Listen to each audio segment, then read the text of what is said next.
ये fresh buying इस stock में नहीं करना है। अगला सवाल जो है मनीष शाह का है, वो पूछते हैं ओसवाल ग्रीन के बारे में।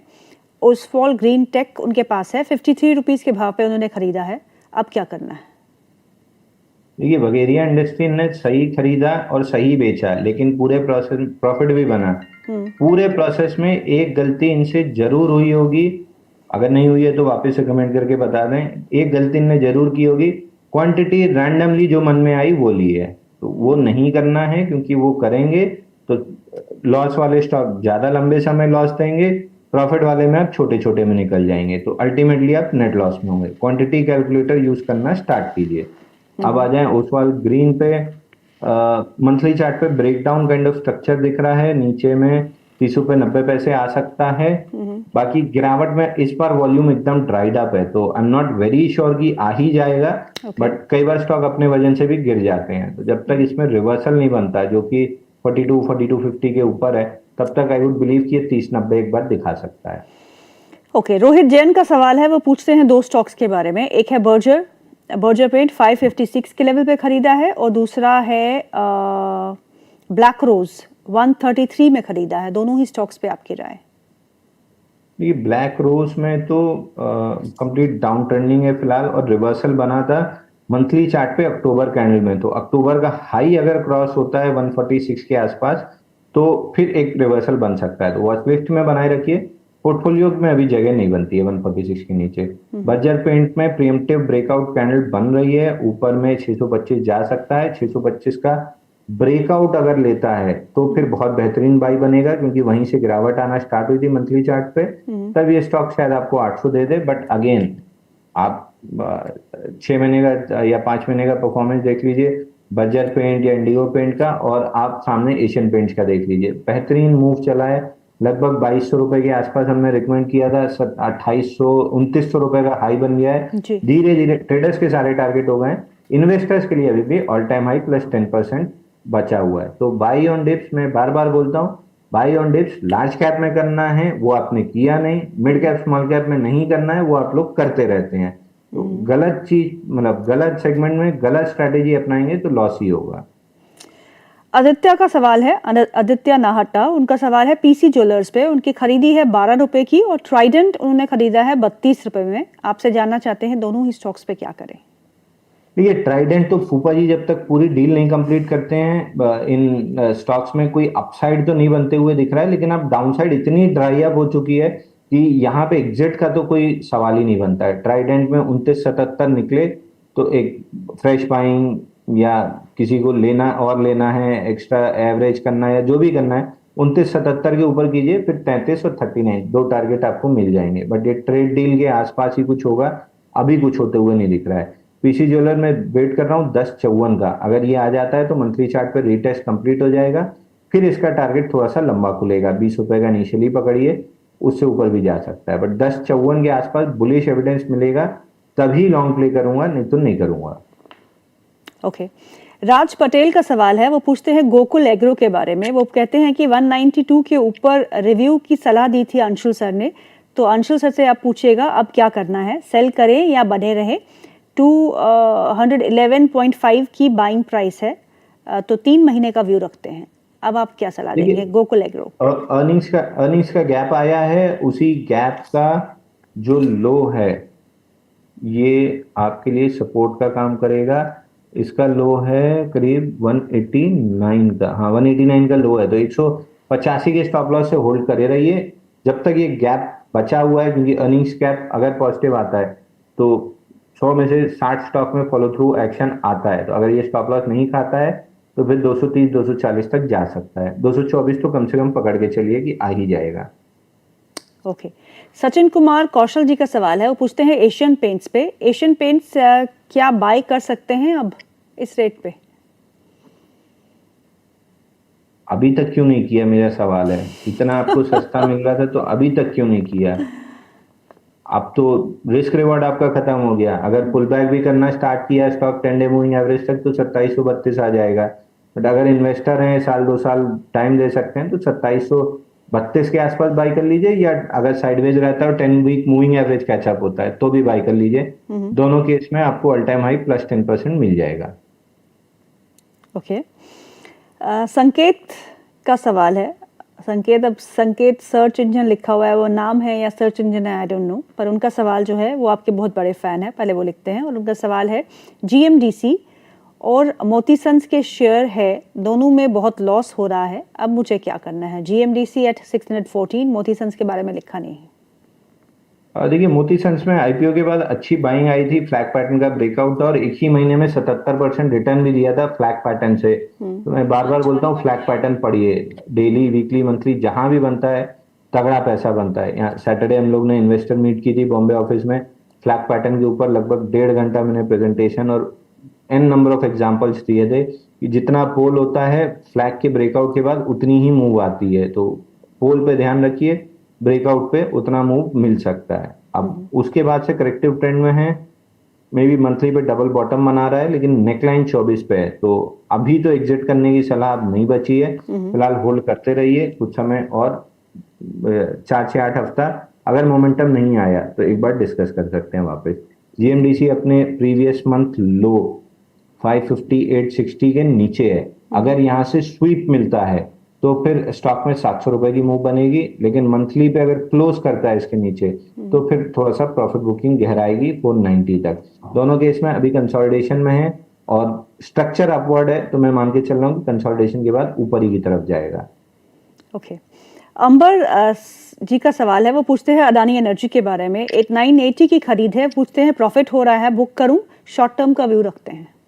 देखिए, रिस्क रिवॉर्ड अगर नहीं मेंटेन करेंगे तो आप दिक्कत में रहेंगे। 950 रुपए में खरीदा था, 890 करीब का स्टॉप लॉस था, अभी 1:1 ही मिल रहा है। तो अगर 1:1 में ही ट्रेड करेंगे और 50-50 सही रहे तो ब्रोकरेज और टैक्सेस घर से दे देंगे। तो 1:2 जब तक रिस्क रिवॉर्ड नहीं रखेंगे तब तक कोई मतलब नहीं है ट्रेड करने का। तो अदानी एनर्जी सोल्यूशन 1090 आते हुए दिख रहा है, वहां पे 1:2 बनेगा, वहां पे बुक करना है। अदानी ग्रीन पे मैं कोई सलाह नहीं दे रहा हूँ, मेरे पर्सनल पोर्टफोलियो में।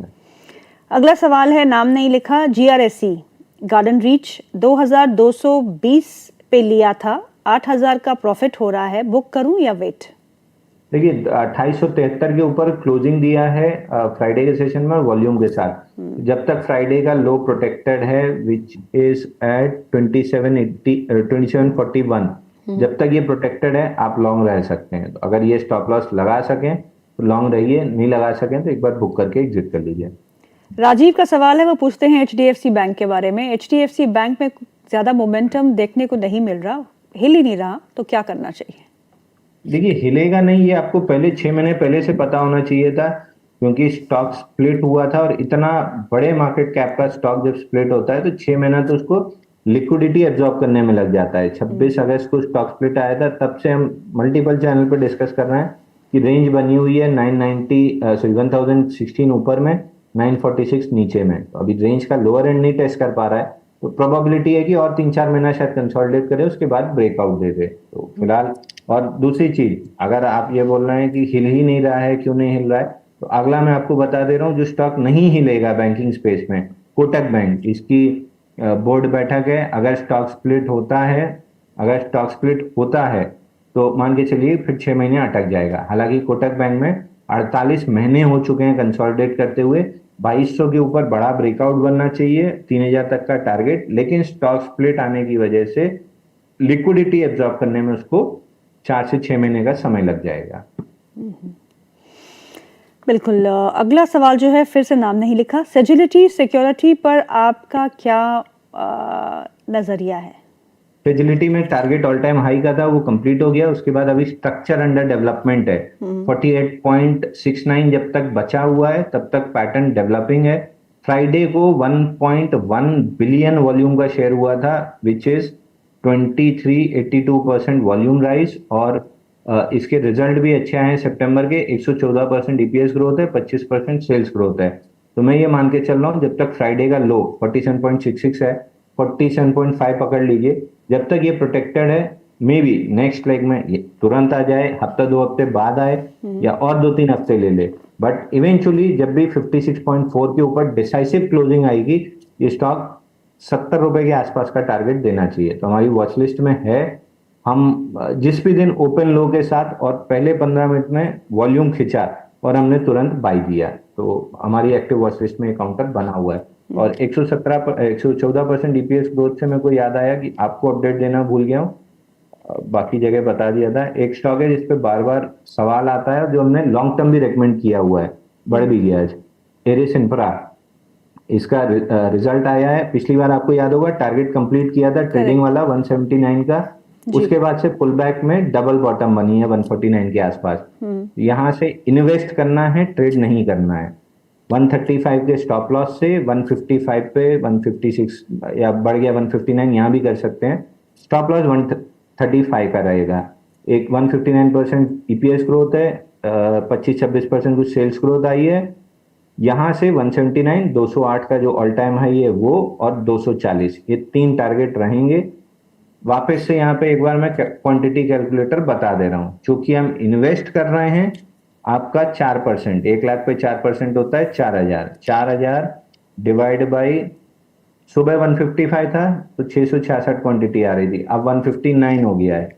159 माइनस 135, 159 माइनस 135, आपका आता है 24 रुपए की रिस्क। तो 4000 को आप डिवाइड करेंगे 24 से, आपकी आती है 166 क्वांटिटी। सुबह आ रही थी 155, 135, 20, 4000 डिवाइड बाई 20, सुबह आ रही थी 200 क्वांटिटी, अब आएगी आपकी 166 क्वांटिटी। आप क्या करेंगे, अगर 1 लाख का कैपिटल है और इन्वेस्ट करना है तो 159 में अगर बाई कर रहे हैं, 135 का स्टॉप लॉस आता है, 24 रुपए की रिस्क है, 4000 को 24 से डिवाइड करेंगे, आपको 166 क्वांटिटी मिलेगी। अगर इस तरीके से कैलकुलेट करके आप इन्वेस्ट या ट्रेड कर रहे हैं, तो ही आप इन्वेस्ट या ट्रेड कर रहे हैं, नहीं तो आप सिर्फ सट्टा मार रहे हैं। मुझे लग रहा है कि अंशुल जो है सबके पीछे सिखा रहे हैं सबको कि सट्टा ना करें। बाजार में अगर निवेश कर रहे हैं तो निवेश की तरह करें, अगर आप स्विंग खेल रहे हैं तो उसी के रूल्स को फॉलो करें। अगला सवाल जो है वो सुहेल का है। वो पूछते हैं सेलो वर्ल्ड और डिलीवरी दोनों ही स्टॉक्स पे आपका व्यू क्या है? मैडम 70% आईआरबी में लॉस खाने के बाद ब्रेकआउट, मूविंग एवरेज, इंडिकेटर, ये सब सीखने का कोई मतलब नहीं रह जाता है। उसके बाद सबसे पहले आपको सीखना होता है रिस्क मैनेजमेंट, क्योंकि वो आपने नहीं की तो आपने आईआरबी में 70% का लॉस खाया। तो पहले 2 झापड़ अपने आप को मारिए कि हमने रिस्क मैनेजमेंट क्यों नहीं की, क्वांटिटी कैलकुलेटर क्यों नहीं यूज किया। उसके बाद सबसे पहले इसको सीखिए। उसके बाद फिर ब्रेकआउट, चार्ट पैटर्न, स्ट्रक्चर, ये सब सीखना जरूरी है, क्योंकि ये सब सीख के भी अगर रिस्क मैनेजमेंट नहीं करेंगे तो फिर अगला आईआरबी आप खरीदेंगे और फिर आप 70% अपनी कैपिटल खोएंगे। तो मैंने अपनी 70% कैपिटल खो के उसको टाटा कॉफी में, फिर टाटा स्टील में, इन सब में अगर रिकवर किया है, तो पूरे प्रोसेस में जो चीज बदली थी, कोई चीज नहीं बदली थी, सिर्फ एक चीज बदली थी कि मैंने स्टॉप लॉस लगाना सीख लिया था। दूसरा, मैंने क्वांटिटी कैलकुलेटर यूज करके रिस्क मैनेजमेंट सीख लिया था। सिर्फ ये 2 बदलाव मैंने किए थे, तो मेरे को टाटा कॉफी में लंबा पैसा मिला था, टाटा स्टील में लंबा पैसा मिला था, रिलायंस में लंबा पैसा मिला था, अब अदानी ग्रीन में भी मैं लंबा पैसा कमाऊंगा। तो सक्सेसफुल और लूजिंग ट्रेडर के बीच में नॉलेज का बहुत अंतर नहीं होता है, चार्ट पैटर्न्स का, वो तो किताब में हर जगह पढ़ा ही हुआ है। जो डिफरेंस होता है वो होता है रिस्क मैनेजमेंट और क्वांटिटी कैलकुलेटर का। इसलिए पिछले 1.5-2 महीने से हर शो में बार बार मैं क्वांटिटी कैलकुलेटर बता बता के इरिटेट कर रहा हूं कि कम से कम कोई तो सीख ले इसको, ताकि आप लॉस मेकिंग से प्रॉफिटेबल ट्रेडर में कन्वर्ट हो जाएं। बिल्कुल। अब आ जाएं डिलीवरी पे। 477.80 के पास से ब्रेकआउट ऑलमोस्ट फेल किया है, बट मैं इस फेलियर पे बहुत यकीन नहीं कर रहा हूं। 427 का लिक्विडेशन लेवल था, जिसके आसपास आके ड्राइड अप वॉल्यूम पे है। नेक्स्ट टाइम जब भी वीकली पे 480 के ऊपर क्लोज होगा, तो मैं 427 के स्टॉप लॉस से इसको स्विंग ट्रेड करना पसंद करूंगा। स्विंग ट्रेड में फिर मैक्सिमम 1% स्टॉप लॉस, 1% रिस्क आती है कैपिटल की।